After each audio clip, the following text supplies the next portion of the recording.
ஒருத்தன் பொசுக்குன்னு கோவம் வரும்ன்றான், ஒருத்தன் பழியா வரும்ன்றான். இந்த கோவங்கிற வார்த்தையை கேட்டால் தான் பயமா இருக்கு. முத்தையா, நம்ம பார்க்க வந்த மாப்பிள்ள அந்த பையன் தான். பசிக்குதாயா?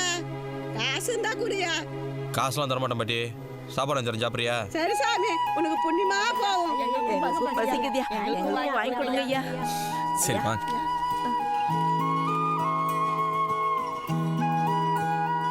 என்ன முத்தையா யோசிக்கிற?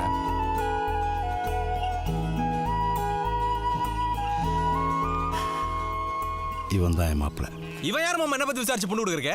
பொண்ணை பத்தவ மாப்பிள்ள இருக்கட்டும், ஒரு இடத்துல கேட்டா பரவாயில்ல, ஊரெல்லாம் கேட்பானா? இந்த வாரம்மா ஒருத்தன் பொறுப்புல இருக்கிறது முக்கியம் இல்ல, பொறுப்பானவனா இருக்கிறது தான் முக்கியம். நம்ம ஞானசிங்க கிடையாது, ஆனா மானஸ்திங்க. ஆமா ஆமா. எப்ப அவன் அரசாணத்தை பத்தி கேவலமா பேசினானோ அப்பவே அவன் எனக்கு பிடிக்கல.